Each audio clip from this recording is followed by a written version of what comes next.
Hello বিয়ার্স, আবারও আপনাদের মাঝে একটি ল্যাপটপ নিয়ে চলে আসছি। এই ল্যাপটপটি হচ্ছে আসুস রগ, অর্থাৎ এটি একটি গেমিং ল্যাপটপ। এটা আমাদের কাছে সার্ভিসিং আসছে। এটার প্রবলেমটা হচ্ছে নো ডিসপ্লে, অর্থাৎ ডিসপ্লে আসে না। আমরা মাদারবোর্ডটা খুলে দেখব ভিতরে কি কন্ডিশন আছে। আমরা যখন মাদারবোর্ডটা খুলছি, এটা 1 অ্যাম্পিয়ারের উপর লোড নেই, মানে লোড ঠিকঠাক আছে কিন্তু ডিসপ্লে আসে না। এই যে আমাদের পাওয়ার সাপ্লাই রিডিং ঠিক আছে কিন্তু ডিসপ্লে আসতেছে না, 1 অ্যাম্পিয়ারের উপর লোড দিচ্ছে। আর আমরা মাদারবোর্ডের উপর অনেকগুলো লাইন দেখতে পাচ্ছেন। এগুলো আমাদের কাছে পোর্ট না থাকার কারণে আমরা লাইন দিয়ে সরাসরি মাদারবোর্ডে জাম্পার করে মাদারবোর্ডটি অন করছি। আর আমরা দেখব ল্যাপটপটি কীভাবে ঠিক করা যায়।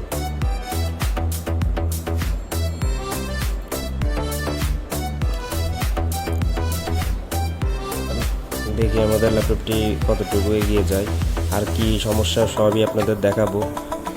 এই যে আমাদের ল্যাপটপ কিন্তু ফুললি অন চলতেছে, মেশিন ফুললি রান, কিন্তু আমাদের ডিসপ্লে ব্ল্যাক স্ক্রিন, অর্থাৎ ডিসপ্লেতে কিছু নেই। আমরা কাজটি করার পর আমাদের ডিসপ্লে চলে আসছে। এখন আমরা দেখব ল্যাপটপে, আপনাদের দেখাবো যে কি কি প্রবলেম ছিল, যা কি কি কারণে আমাদের ডিসপ্লে আসে না। আমাদের মাদারবোর্ডটি ব্রাউন হয়ে গেছে, অর্থাৎ পুড়ে গেছিলো।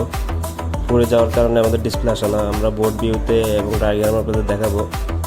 আমাদের এখানে 19 ভোল্ট ঢোকার কথা, কিন্তু 19 ভোল্টে আপনার শর্ট হয়ে গেছে, পুড়ে গেছে। একটা ক্যাপাসিটার পুড়ে ওই জায়গাটা শর্ট হয়ে গেছে, লেয়ারগুলো। পরে আমরা এখানে ক্যাপাসিটারগুলো চেঞ্জ করে একটি পিএল লাগিয়ে দিছি। এখন আমাদের মাদারবোর্ডটি সম্পূর্ণ ওকে, আশা করি আর কোনো প্রবলেম হবে না। এইরকম কাজগুলো, সব ধরনের কাজ আমরা করে থাকি।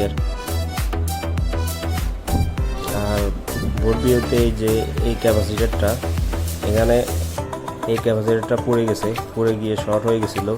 আর এই পিএলটা পুড়ে গেছে, মানে এটা কানেকশান ছেড়ে দিছে। পর আমরা এই ক্যাপাসিটারটা চেঞ্জ করে একটা নতুন করে অন্য মাদারবোর্ড থেকে পিএল লাগিয়ে দিয়েছি। লাগিয়ে দেওয়ার কারণে আমাদের মাদারবোর্ডটি সম্পূর্ণ ওকে। এখন ডিসপ্লে আসছে, সব ঠিকঠাক। আর কোন জায়গাটা পড়ছে আমরা আপনাদেরকে ভিডিওর শেষে দেখিয়ে দিব।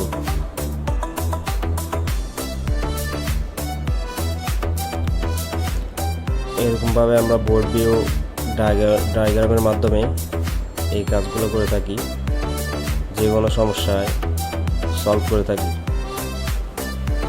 এই যে আমাদের এলভিডিএস পোর্ট ডিসপ্লে সেকশন, এখানে 19 ভোল্ট আসবে, কিন্তু এই 19 ভোল্টটাই আমাদের পুরো শর্ট হয়ে গেছে, যার কারণে এই 19 ভোল্টটা ডিসপ্লেতে যায় না। না যাওয়ার কারণে আমাদের ডিসপ্লে আসে না। এই যে পুড়ে যাওয়া অংশটুকু,